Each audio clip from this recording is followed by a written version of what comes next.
Hello and welcome to this episode of the Digital Disruption Podcast, brought to you by Novus Strategy and Consulting with Pete Gatenby and myself, Chris Williams. In today's episode, we're going to be talking about AI, artificial intelligence and machine learning in and around the home buying market. It's a hot topic. It's one that's been spoken about a lot over the last 12 months or so. But is there a lot of hype around this? And what is it that you can be doing within your organisation to potentially leveraging these tools, or indeed leveraging the frameworks to understand where you can be utilising these tools to actually help you on your journey of digital transformation? So let's get into it. Right, Pete, it's all about AI today. We've seen a lot happen over the last 12 months. Yeah, a lot. As I said in the introduction, there's been a lot of hype, I think, but also this is a really important topic. So before we kind of deep dive into the key bits for watchers and listeners, what's actually changed in the last few months? What advancements have we seen that are important to note? Cool. Well, let's get it out there right at the very beginning. So ChatGPT is stimulating change and transformation in the technology market, putting artificial intelligence at the fore of everyone's minds. Now then, I want to be super clear, super early on, that ChatGPT is not the first time that AI has come around. Artificial intelligence has been around for years. It's just that there's now a new form, big strides forward in a new form of artificial intelligence called generative AI, and also natural language processing. And so what ChatGPT does, and the other tools that are out there, of course, it's just ChatGPT is obviously the big driver behind it, is it combines those two things. And if I just break that down super quick for the audience, natural language processing is the ability for a computer or a machine to understand a conversation or input given to it in a conversational way. So we could ask it something super simple like, where is the best place to eat pizza in London? And it would come back with a conversational response. That's that natural language processing. Got it. Generative AI is simply using artificial intelligence or technology to generate something new. Now, naturally, this is just an evolution of technology. This is the evolution on what was previously algorithmic. Now, these days, it can be very much processed and generative at a core level, whether that's from a language standpoint or a technology standpoint, producing code. But actually, it's also stepping into, at the moment, video, image, and that's really where the big innovations that you see talked about in the business space really kind of coming into the fore, and where a lot of the focus is around almost big PRE-esque programs of work and projects at the moment. Yeah. Okay, brilliant. And that's a really helpful introduction. So thank you for that. And I think that really is a nice sort of baseline to start out from. I'd like to bring this now into the home buying market, the conveyancing sector specifically. And let's talk a little bit more about how organisations within that ecosystem, lenders, law firms, vendors, how they potentially can be looking at AI. And again, because there's so much chatter about, there's so much noise, how do you kind of sift out the wrong stuff from the right stuff? Yeah, absolutely. What would you say to that? Where's a good starting point? Well, look, we call these use cases. Mm-hmm. So what use cases are there for artificial intelligence in this market? Now, actually, they're business use cases. They're what business value can we bring? And it goes back to previous episodes, right? Whether that's customer journey, whether that's internal operations, whatever it might be. How can we speed that up? And so when you start to hone on the home buying market, there's a few straight away that you can think of.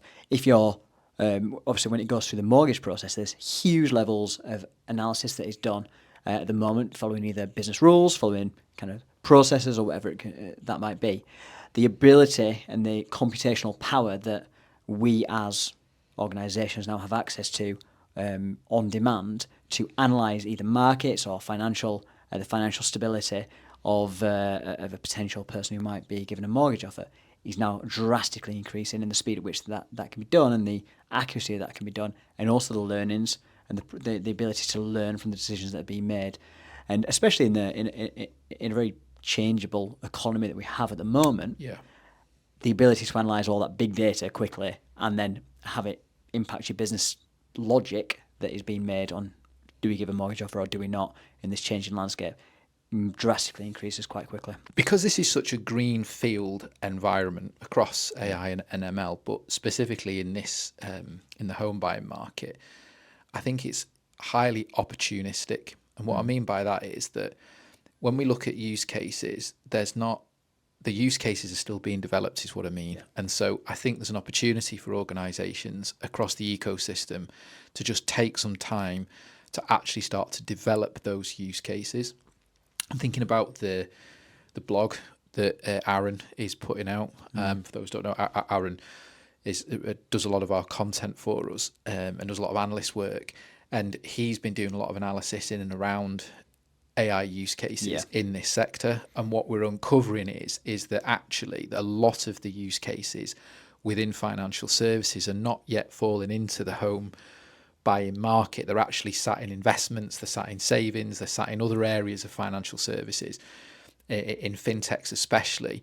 But there's nobody really doing anything specifically from what we can see in this sector and in this space. So I think that I'm not giving you a use case here, but what I am saying is that I think there's a huge opportunity for this sector to actually start to develop some use cases that would be beneficial. And I think about the blog that we had access to just a short time before we started recording this podcast, that we were reading and being presented to us, and that information was coming fresh out of the US market, where Aaron was showing us what was happening over there, and we're thinking, well, actually, whilst that's not just for everybody's benefit, it was a use case to do with investments and how the sort of 20-something, sort of 18 to 25-year-olds are being targeted to actually start to save and invest in a particular way, and actually accelerating their savings and investments journeys. It was robo investment advisors. Yeah, exactly. Yeah.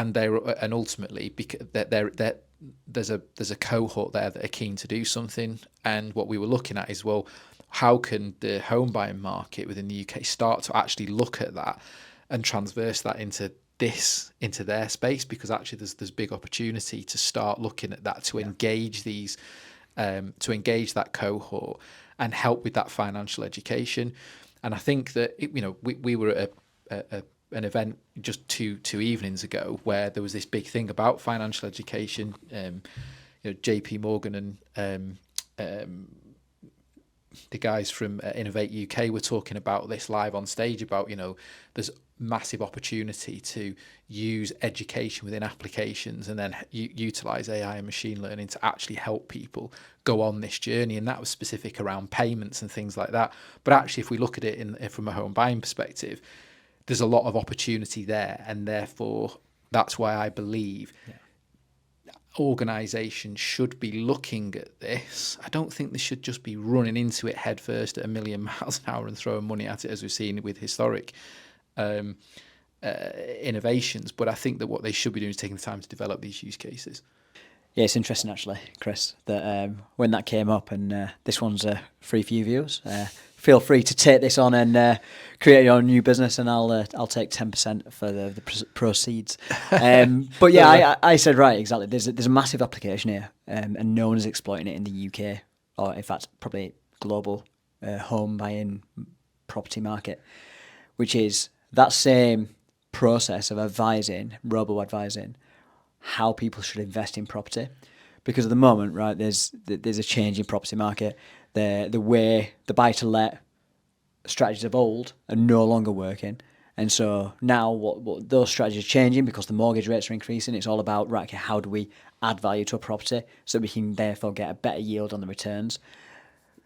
And so actually the process that you do to do that, to go through that, analysing locations, finding properties on online, whether it's Rightmove or something else, identifying that similar property rental yield, or what happens if you adapt that property to a possibly 1-bedroom to a 2-bedroom, and the increase in that yield. That analysis can all be done in the property market in the same way it's being done in the investment market. It's just there isn't a tool out there to do it. And so actually there's massive opportunity there for someone who's a bit entrepreneurial to create that tool probably quite quickly, because the logic all sits there and exists. It's just interrogating the... Yeah, but I think, we talk about use cases. I think it's this type of exploration. I was on a call earlier today where we were talking about exploration in and around payments and what's coming down the track in years to come with RTGS and synchronization. And that conversation with both lenders and law firms earlier today was very much focused around how do we explore this, and we should be exploring and exploring the art of the possible. And I think the same goes for this, really. You've got to explore the art of the possible. And I think about the players, the actors within this space. You've got the brokers at the front end. You've got the lenders, the law firms, the actual, customer right bang in the middle of the whole thing. This is quite a complex thing, but it's all based around data. It is, yeah. And I think that what you've just described there is one use case, but actually there's so many other things, and this is going to move incredibly quickly. But I think this probably segues quite nicely for me into actually, I'd really like us to try to give the listeners and watchers of this, as we always try to do, something usable, something that you can start to take away and action today, because what there is a lot of noise. So let's start to turn to now to talk about how can organisations start to explore the art of the possible. How should they be approaching this, and what can we do to help them with that? Just in this during this conversation now, what are the things that we can be, that they can be doing from some of the stuff that because you've been doing a lot of work on this, is the first thing I would like to add. We're not just kind of made this up. You've been doing a huge amount of work on this. Obviously, we can't talk about a lot of that work publicly in terms of the details surrounding it. But what you can talk about are the frameworks, the tooling that you're using and supporting organisations with developing to help them go on this journey of leveraging AI and ML. Can you talk a bit about that and what people can be doing? Yeah, absolutely. And we talk about it a lot, right, in terms of identifying opportunities for leveraging technology. And actually, it's an innovation approach, right, to identify those opportunities and then apply artificial intelligence technology and machine learning technology to those opportunities that exist, whether it's problems, whether it's gaps in the market, whether it's direction the business could be taken, whatever it might be. It's all about identifying those, but then building up a approach and a way of testing those theories or solutions quickly, so proof of concepts, so that you can test them in like a number of weeks, because actually the days of big bets on big build technology, big bang releases, it has gone. This isn't new now. This isn't news, but that's gone. And actually, what I am seeing in a lot of the work that I'm doing is I'm being brought into conversations to be an AI expert on use cases that have been developed, and we're being told, oh, can you make this a reality? And actually, when you get down to the crux of why they're doing that, there isn't really a strong business case for doing it. And actually start to ask the question of, well, why are you doing this? And actually the crux of it is identification of something real tangible that you can solve. Let me just pick up on that bit. Is what you're saying there, what I think I'm interpreting, is that when you're actually getting in and seeing some of these use cases that are being presented, ultimately it's because they're running at 100 miles an hour because they're pressured by the hype of a lot of this stuff, rather than actually just taking a step back. I mean, we saw it in conversations a couple of days ago around the metaverse and all this kind of stuff. So much money was chucked at it. So something like 30 odd trillion, they reckon it was going to be size market. Now all of a sudden that's being pulled back. Are we saying that actually just slow down with this and go at it? You've got to, because you're going to get left behind, but actually don't just throw money at it. Take your time to actually understand it. If that's what we're saying, are you able to start to talk more about how they approach that? Yeah, that's exactly what I'm saying. And I want to be 100% clear. You cannot ignore AI. Yeah. It was like people who tried to ignore the web. Right? You will end up like Blockbuster. Yeah. And that's the problem. But at the same time, you can't blindly dive in, because a lot of money is being spent on what is hype. Yeah. And Sometimes occasionally snake oil as well. And if you keep close to some of the big players in the market, whether that's kind of like Adobe or Unreal and people like that who are building big generative AI engines to sell into the enterprise, they're actively building use cases that are then being sold as use cases. But actually, occasionally they're solving problems that don't even exist. And so, and I want to be clear, I'm not referring to anything specific that I'm working on or that I've seen with any of those names, right? But I'm just seeing the conversation that's evolving in front of me. And we've seen it time and time before with mobile and web and everything. And IoT, it was a hype. And actually, what we're starting to do now is to take people back to basics. Say, right, let's start at the core question, why? Not to get all Simon Sinek, he'll do it much better justice than I ever will. But why are we doing this, right? If there isn't a valid reason to do something, then it's a poor investment of time and effort. And time and effort is poor, especially in business, and especially even more so in a market that's moving so fast. Because if you invest that time, effort, money, and investment into the wrong thing, you'll lose your ability to pivot quickly and kind of adapt to whatever you see. And equally, I mean, we see it time and time before, right? Companies place big bets, and especially in the enterprise as well, right? They place big bets on advancements in technologies, and then they're tied to it for the next however long. And actually, what happens is someone who's taken the appropriate amount of time to analyze what should be done does something slightly different, or pivots quicker, or reacts quicker, or tests concepts quicker, and actually then they end up overtaking them in the end, even though they haven't moved first. Now, don't get me wrong, first mover advantage is a big thing, but only if it's the right thing. Yeah. I mean, you won't ever hear the success stories of first mover advantage, right? Not first mover disadvantage, which is equally a thing. What we've come to develop is a framework of investigation to actually analyse this stuff. And we're starting to work with our clients to workshop it and analyse this and actually build them an AI blueprint for their kind of home buying mortgage businesses. Because at the end of the day, it's a blueprint that is applicable, right? Yeah. So this is our innovation blueprint, but specifically related to AI that we're workshopping out of organisations now. You're going to do a bit of a dive into some of those elements of that people listening and watching this can actually then at least have a go at trying to utilise. Absolutely. Okay. So it all starts with identifying business problems, opportunities. Mm-hmm. From there, you begin to solutionize, right? So identifying problems. Yep.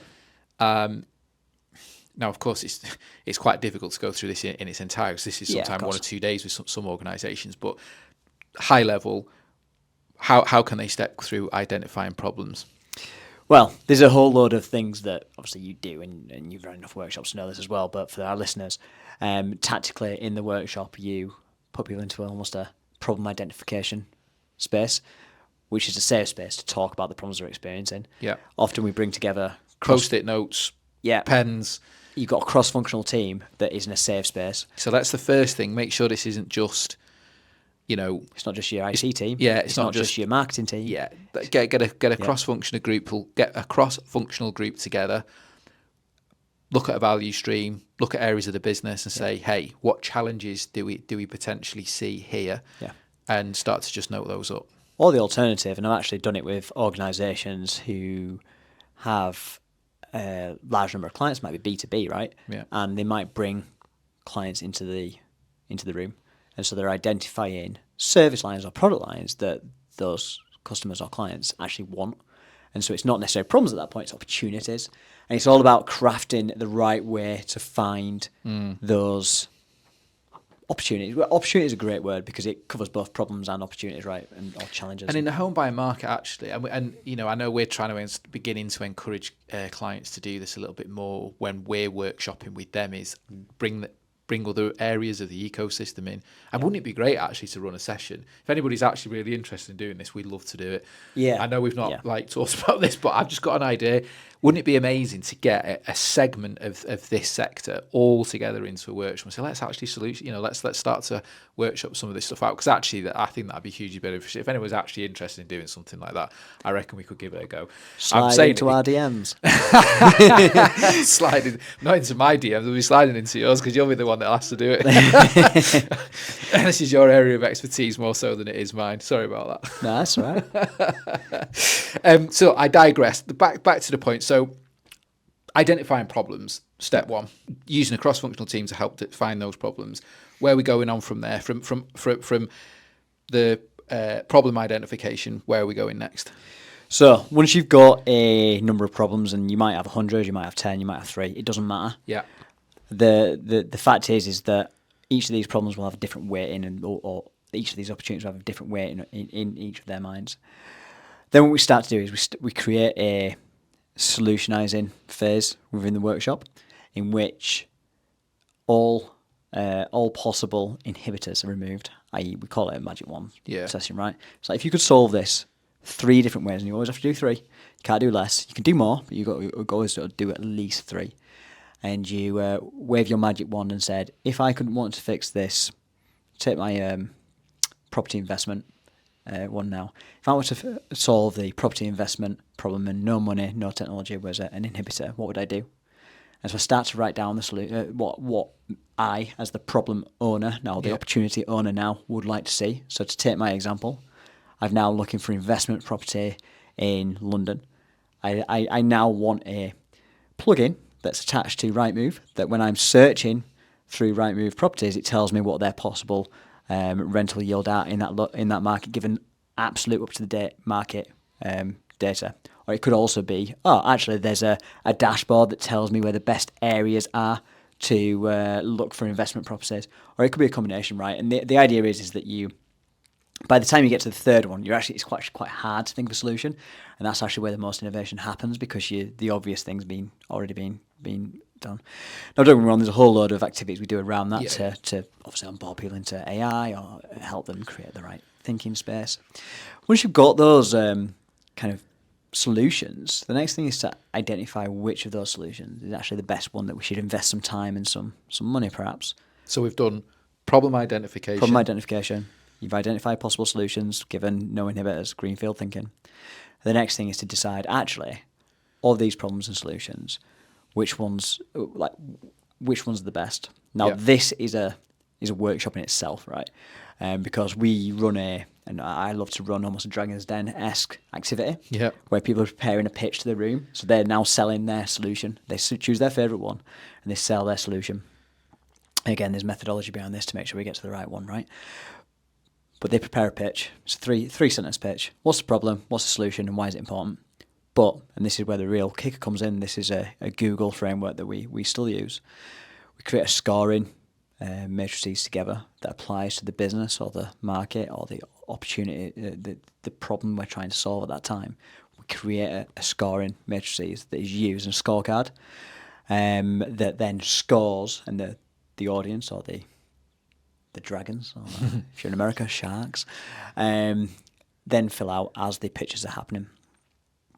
What that gives is a really objective scoring of actually which of these ideas or solutions objectively we should look at further. We then go into moving into solution development even further as a group, where we develop how this possible solution could look, the feasibility, how you could test it quickly. You essentially build a proof of concept, right? And what that might look like, and a blueprint for that. But not just for one, right? You've now got a roadmap or a blueprint of what the organisation or the group could test quickly. Often, we then take that to the next stage and say, right, how long is this test going to take? What's the success metrics? You start to go into OKRs. You can go super deep with this stuff. But the idea is that by the end, whoever is in the workshop has got a blueprint, a roadmap that they can take to their team and then implement upon and test AI concepts that solve real business problems or opportunities super quick. Brilliant. And that's really good, that. Thank you for that, because I feel that hopefully that's given the listeners, the audience to this, at least something that's useful and implementable to go and have a go at. And what it also says to me is once you've done these sorts of exercises, once you've used these sorts of frameworks, as you said, you've got to, you can use it again, again and again and again. And it's just keep having a go at that. What I find interesting about the way that we approach this, and of course, I've done these things with you before in a number of instances, but we're not actually looking at the technology, are we? We're not actually saying at this stage, here's the tool that you should use to do this. Here's the tool that you should use to do that. And my invitation to the audience really would be at this stage is try not to get pulled too much into tooling right now, because you're being advertised to by, you referred to it as snake oil before. I think not everybody, but I think there's a lot of, I'm just going to put it out there, I think there's a lot of scumbuckets that are just kind of flinging all kinds of rubbish into your feeds on social media platforms, which is forcing people to go straight to tooling elements. I've seen this within groups that I'm involved in from an advisory perspective, where they're bringing all kinds of stuff. A particular friend of mine mentioned a few weeks ago, I went on this session and he claimed to be in the top 50 of the UK, and I looked at the stuff that they showed me and I think this is just utterly nonsense. And so I think it's really important to for people listening and watching this, don't get pulled into the tooling too much. I'm not saying don't look at it, but do these sorts of exercises first. That is important. 100%. And I think the big thing with AI is the logic of how we approach everything else in business is being reversed. What's coming is solutions, and then they try and find a problem because they're like, oh, look at this cool things we can do. And I think what we're starting to do with our clients, right, is to flip that on its head. We're not coming with, oh, we've got a solution. We're coming and going, right, okay, let's actually find a problem. Let's find a problem. Yeah. I think the other thing is as well is that problem definition and problem statements are key. Yeah. I would also say that sometimes there isn't necessarily a problem today that needs solving. It's also to look at, begin to reimagine things. That's the art of the possible bit. I wouldn't go too far down that path, don't think with AI just yet, because there are definitely problem statements that we could work on today. Now that's fantastic. So in short summary, just for the listeners once again, problem identification, get a bunch of pens, post-it notes, cross-functional group of people together from across the organisation. So that's step one. Start to note those down. Step two, true greenfield, art of the possible. There's no limitations, impediments. What could you solutionise around this? What could that look like? And then step three is to then start to look at, I guess it was a bit of a matrix, working out the high value versus low value, that sort of stuff. Yep. Prioritization. So you prioritize the solutions then in terms of what should be explored further. You then develop the solutions out further, so that you can identify how would you test a proof of concept, and then you plot a roadmap for, right, what we're going to test, what happens if it passes the success metrics, how do we invest in it further, and then what happens next, what do we test next. Brilliant. Fantastic. Well, I think we've done for this episode, Pete, of the podcast. Yep. Have you got any closing comments that you'd like to suggest to the listeners and watchers at this stage? Do you know what? This is going to be a little bit off the cuff, and I haven't taught you about it, so apologies if you say it's wrong. But look, if there's an audience member you thought that's quite useful, I'd actually love to offer probably 2-3 people the opportunity to run this with their teams. So if I'm looking at you to see if you're going to give me approval or not, I don't know. I'm not asking your approval. I'm doing it. But yeah, look, if you do want to run this kind of AI innovation session with your teams, look, these kind of things typically are a full day, if not longer. But we can slim down something and do a couple of hours. And I'd like to offer that as to anyone who might want to do this with their teams. Reach out. We'll do it for 2 hours in your teams. Look, I think I don't have a problem with that at all. I think this is good because I've said it. Well, yeah, I think you're just going to get people to slide into your DMs. Yeah. People missing you. Yeah. Look, absolutely. If there is anybody listening and watching who a couple of 3 slots, obviously there's a lot happening. We're obviously incredibly busy. There's lots going on, but I think especially if you're existing clients and you're looking at this and you're thinking, do you know what? We did, there's stuff here that we'd like to do and look at. reach out to Pete, and look, I'm sure that we can get a scaled down version of the taster session, shall we call it? Is that what would you sort of call it, a taster session? I think that's a good term, yeah, taster session. A taster session to have a look at this. But with that, thanks ever so much for listening, tuning in to this episode of the Digital Disruption Podcast with Pete Gatenby, our resident AI expert, and myself, Chris Williams. As ever, if there are any questions, comments, please do get in touch with us. And let us know if there's any particular topics and things that you would like to talk about. But for now, thanks again for listening and watching, and we'll see you again soon.